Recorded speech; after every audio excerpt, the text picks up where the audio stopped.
Hello, my dear friends. How are you doing? Hope you are having an amazing day and not having to deal with drama. Ready for new stories I have for you today? Let's go to the first one.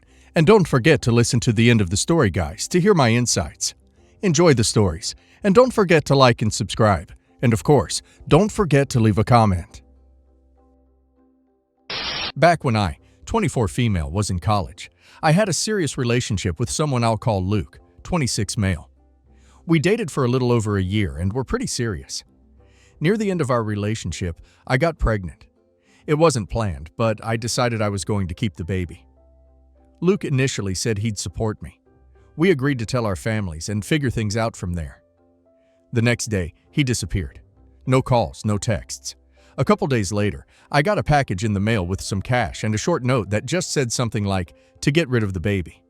That was it. I never heard from him again. I was angry, embarrassed, and honestly overwhelmed. I ended up moving back home and raising my son on my own. I didn't tell my family who the father was. I just said the relationship didn't work out and that I didn't want to talk about it. They didn't push. Fast forward to now. My son is 2, and things are okay.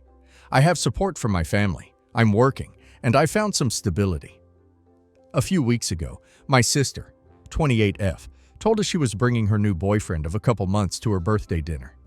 She seemed really happy about it, so we were all looking forward to meeting him. It was that goddamn mother ducker Luke. We both immediately recognized each other, but neither of us said anything in front of anyone. I left the dinner early. I think I just felt stunned and unsure how to even process it. Later that night, he came by and asked if we could talk. He told me his parents found out about the pregnancy back then, and that they pulled him out of school and cut him off from me completely.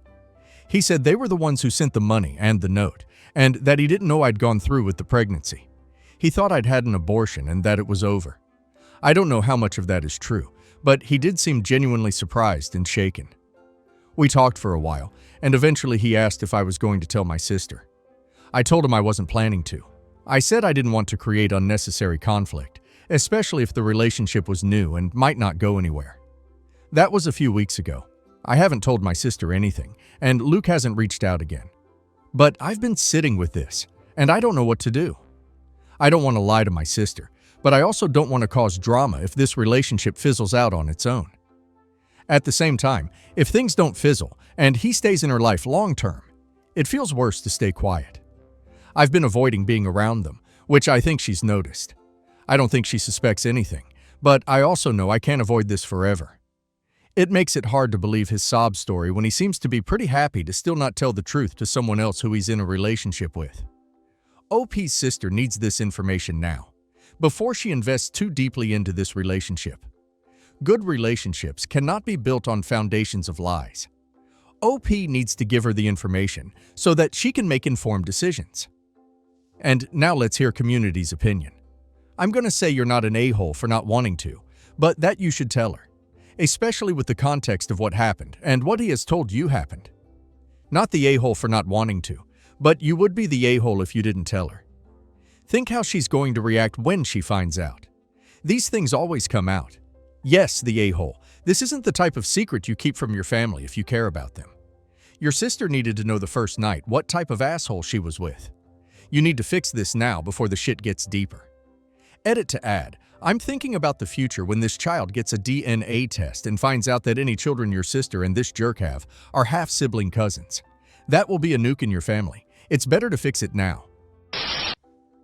I, 66 male, have 5 daughters, 3 from my first marriage and 2 from my second marriage. My eldest daughter, Erin, 36 female, hasn't spoken to me since her wedding 4 years ago. She invited my younger daughters to the wedding. However, my wife and I thought it was inappropriate for them to go. My divorce from my first wife wasn't very amicable, and she ended up making a scene and crying in front of our mutual friends. She also played hardball with the divorce and got most of our marital assets, which I think was more than fair. My ex's sister also verbally assaulted me once while the divorce was ongoing, and I had to hide in the bathroom to get away from her. My eldest from my second marriage is very sensitive, and I thought it was very likely that one or both of these women would create a scene which would traumatize her. When Erin called up to confirm numbers for the wedding, I explained that my daughters wouldn't be attending, and I explained why. I figured that Erin would understand, since she's always been good about this kind of thing. For example, when my wife and I chose to only include our children in our wedding photos, Erin was the only one of my daughters who understood why. Erin had also been the daughter who contacted me the most often, so I figured we had a good relationship to fall back on. I paid for her education and wedding dress too, so she's gotten a lot from me as well. Well, Erin was furious. She shouted at me over the phone. I was calm and polite throughout, tried to blackmail me into bringing her sisters, and also got her mother to contact me and try to convince me to change my mind. She also said that if my younger daughters couldn't come if her aunt was there, then she'd uninvite her aunt. But I told her not to do that, because I didn't want to ruin her wedding.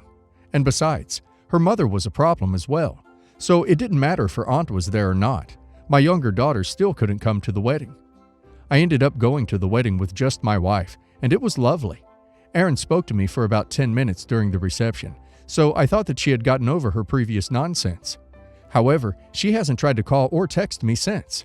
I called a couple of times, but she didn't answer, so I stopped trying. Erin avoided me at my third daughter Laura's wedding, so it seemed pretty clear that she wasn't interested in talking to me. Erin gave birth to her first child a couple of years ago. She didn't call me to tell me about the pregnancy, so I figured she didn't want me to contact her. Most of what I hear about the baby is through family and friends who have seen her. The way I see it, I'm respecting Erin's boundaries by waiting for her to make the first move. But my sister says I'm being an a-hole because I hurt Erin, and I should make amends if I want to see my granddaughter. I just don't see it though, because it really does seem like a huge overreaction on Erin's part, and I did think she'd see my point of view. You're the a-hole, a massive one, and you wonder why your daughter's not speaking to you? You did not include all your children in your wedding photos? What the duck is wrong with you? You're the a-hole. You, your ex-wife, and your ex-wife's family need to grow up. You didn't let your daughter have her own sisters at her wedding. She obviously thought they were more important than her aunt, and you blocked that. I couldn't imagine having my siblings blocked from attending my wedding. I also can't believe you would exclude your daughters from your own wedding photos. You've done a terrible job navigating this divorce. Call your daughter, ask for her forgiveness, and try to do better. You're the a-hole. I can just tell why your first marriage fell apart. You're a despicable person that makes your children feel not welcome. You exclude them from your big day because they are a reminder of your previous marriage. I expect they will cut all contact in the long run, and you will end up alone, deservingly so. I'm distant with my brother Michael and his wife Hannah. I only see them at family functions, and generally we're not chit-chatting. For my dad's birthday last weekend, we were all at my parents' house for a dinner. Sometime during the dinner, Hannah found out that Michael's 3 kids had been responsible for things going wrong at their wedding, and when she saw my lack of reaction, she jumped on the fact I knew and never said anything to her for 16 years. I told her Michael knew before even I did, and never told her either, and he was her husband. She was surprised and didn't believe me at first, but he didn't cover his lie quick enough, and it was pretty clear. Michael was pissed at me for telling her that, and said I should have owned up to knowing and not telling her. I called him a hypocrite, and he said I had no right to throw him under the bus. A few other family members suspected, knew. My sister's 3 kids knew, and it might have been the youngest who let it slip, not sure. My sister and my parents suspected too, but never knew. Hannah and Michael left soon after, but Michael made it very clear he considered me a childish princess for the stunt. The background for those who will need or want it. Michael was married before to his kids' mom. She died when they were 5, 6, and 7 years old. Michael met Hannah 7 months later and married her 13 months after his first wife died. He did not cheat on his first wife, at least not with Hannah. He just moved very fast when he met her and was already going to date again when they met. Hannah was very eager to be a mom to the kids. She knew them 3 months when she told them she was going to love being their mom. Their wedding was quickly planned. The kids were not happy. They said it was moving too fast. They didn't want a new mom. Michael and Hannah didn't listen to them. Hannah even wrote these very emotional-driven vows for the kids, promising she would always be there for them, and was not just promising herself to their dad as his wife, but to the 3 of them to be their mom. The kids took the vows and burned them. They also messed with the wedding cake, hid the necklace Hannah wanted to wear on their wedding day, threw my brother's wedding ring away, and took the tie he was supposed to wear that was gifted by Hannah's dad. Hannah was so upset at the stuff that went wrong. I found out the day of the wedding. I was 16 at the time, and ended up having the kids left with me because my brother was pissed they wouldn't fix what they did.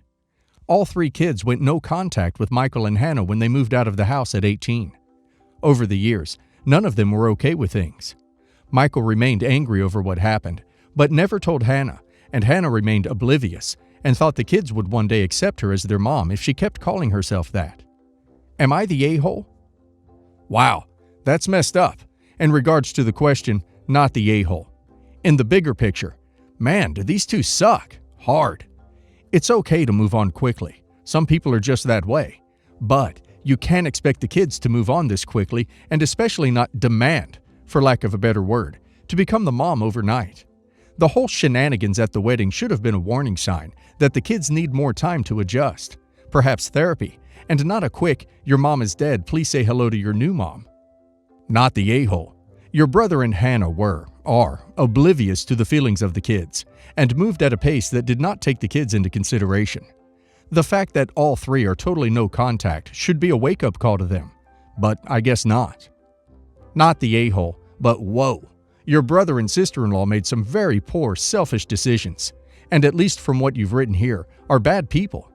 Michael couldn't care less about his kids' wants or needs, and Hannah also entirely refused to accept how selfish and cruel her actions were. The fact that the three kids went no contact as soon as they could speaks volumes. For the actual am I the a-hole? Of course you aren't the a-hole. Why exactly would this jerk think you would just fall on your sword for something that had nothing to do with you in the first place? It was entirely his and sister-in-law's fault, and they clearly did nothing to rectify the situation since. They think kids just act out because they are bad kids? I have a stepdaughter, Anna, who I have an okay relationship with. I'd say outside of some teen angst, we've always gotten along okay, though she absolutely despised my bio daughter, Katie. Anna is someone who does tend to hyper-focus on her own feelings and can't see beyond her feelings being hurt. I'd say she also has some anxiety. When they were both in high school, a little over 10 years ago, she cut up Katie's prom dress because she was so upset that it was nicer than hers. Dad's family had money, and because my husband was forcing Anna to go to prom, which I agree was wrong. But he thought she was being childish for refusing to go because she was unhappy with her dress. Don't get me wrong, I was beyond furious to the point I wanted her out of the house. Once I calmed down, I realized that was ridiculous. And I did resent Anna for a while over it, but it was high school. We're way past it. Recently, Katie, who isn't invited to the wedding, made a joke about how I need to destroy Anna's dress to avenge her. Katie and Anna's fiancé got into a huge fight, and I didn't even realize Anna was upset. But now she's paranoid that I'm going to do something. Katie is pretty serious and has made multiple comments about how great it would be to destroy the dress, and I should do it for her. She doesn't know the wedding date, location, or where Anna lives. I told her I wouldn't. She does have intrusive thoughts sometimes, and right now there's no convincing her, and she asked for me not to come to the wedding. Now I'm of the mindset that you cannot invite half of a couple. I told my husband that it's hurtful, and I don't support him going without me. He asked me to just let it go this one time. I told Anna the same thing, but she just says she has anxiety now. I'm pretty set on I can't stop my husband from going without me, but I'm not going to encourage him or support it. I told Anna she is being rude, and my husband that he is failing to stand up for our marriage. You're the a-hole. You mention Anna's shortcomings, but you say nothing about your adult daughter who talks about wanting to ruin somebody's dress. Anna's anxiety might actually be justified. You're the a-hole. I wouldn't let you near my wedding after this, and my anxiety is mild. I wouldn't be comfortable having you anywhere near, since you are justifying your daughter for wanting this. Nope, it's a nope. I want to suppose that you are a decent human, but I wouldn't gamble with it. If you are upset about not going, thank your daughter. She's the one who had you banned. If this affects your marriage, your daughter is to blame, not your stepdaughter. Also, if the situation was your daughter does not want her stepmother because her stepsis told that her mother would destroy the bride's dress, you would support that. You're the a-hole. What Anna did in high school was bad, but she was a teenager then. It was 10 years ago, and nothing in your post in decades that she's the same type of person, except for the anxiety, which isn't her fault or a crime. You have a bad tone about Anna, but are kind of flippant about the fact that your own daughter wants you to destroy a wedding dress for revenge for something that happened a decade ago. Yet you don't say that Katie can't look past her own feelings, like how you describe Anna. No wonder you aren't trusted enough to be in attendance. You claim to be past resenting Anna, but that's not true, and it shows in the way you spoke of her in this post. Anna's wedding is not about you. It's not even about your husband. It's about Anna and her fiancé, and Anna wants her dad there, without the anxiety of you there. I don't know why you care so much. You clearly dislike her. My fiancé, Brian, 43 male, and I, 41 female, are planning to get married next year. The wedding will be pretty low-key, so we have set a date, but not booked a venue or sent out invites yet. The reason I chose this specific date is because it would have been my mom's 75th birthday if she hadn't passed 2 years ago, and I'm devastated she won't see me get married. For context, Brian and I have 2 daughters together, and he also has a son, Peter, 22 male, from a previous relationship. Brian and Peter's mom do not have a healthy relationship. They separated when Peter was 13. He stayed with his mom and did not have any contact with Brian. However, with the wedding coming up, Brian wanted to reconnect with Peter, so reached out to him online a year and a half ago. Peter replied, and the two of them met up a few times, but they are not close at all. Peter is a student, and because he has a mental illness, he claims to be unable to hold down a job while studying. When Brian heard this, he offered to give him money, also in part because he feels guilty for not being present during Peter's teenage years. Apparently, he did not have a good time living with his mother. Now my fiancé is giving Peter £300 a month, which could have gone towards our own daughters. I strongly suspect Peter is only maintaining a relationship with Brian for the money. It's always Brian who has to message first and initiate meetups. Yesterday, Brian asked me to move the wedding because Peter is not available on the date we've picked. I got upset, saying that this date means a lot to me, and if the wedding meant anything to Peter, then surely he could have moved whatever other commitment he has that day. Brian accused me of not caring about him and his family, which is obviously not true. I said the things I wrote in my post about Peter just wanting money and not giving 2 hoots about Brian, which made Brian even more upset, and he ended up telling me to get out of the house, so I'm staying with my sister now. We have never had an argument this big. Am I the a-hole? Edit. The reason Peter can't come to the wedding is because his girlfriend's family has a big gathering abroad every 5 years, and he is going to that. Seems like we are not his priority. Edit number 2. We live in the UK where you're legally obligated to pay child support. Brian doesn't owe Peter anything in that regard.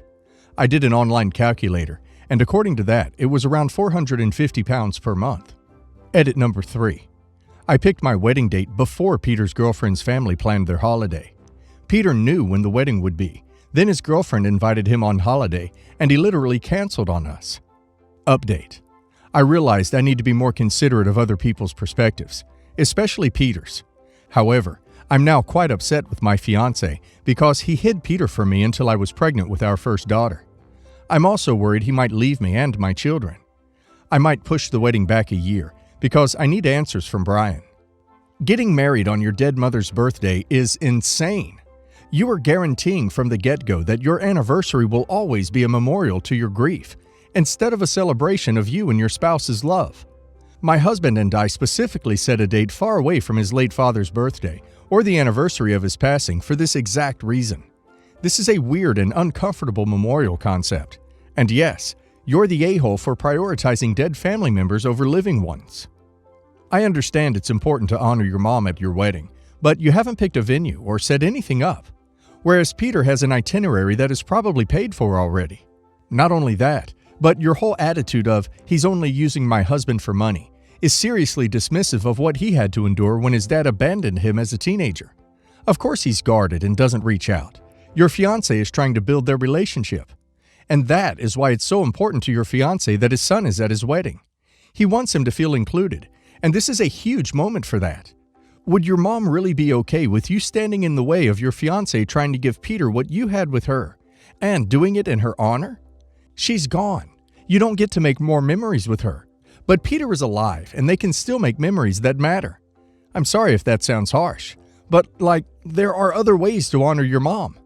Maybe by picking a different significant date to her to host it. Maybe by having a tribute to her at the wedding. Whatever. You're being uncompromising at the expense of a relationship that you really should be encouraging. I'm going with you're the a-hole. It does not sound at all as though this is really about your wedding date. I mean, you haven't even booked anything or sent invites, so the date doesn't even matter. This sounds 100% like you simply not personally liking your fiancé's son, and you not wanting them to have any kind of relationship. If you love this man, and really want a future together, you should try to find a way past your problem with Peter. Because if you keep trying to put a wedge between them, well, most parents are always going to put their kids first.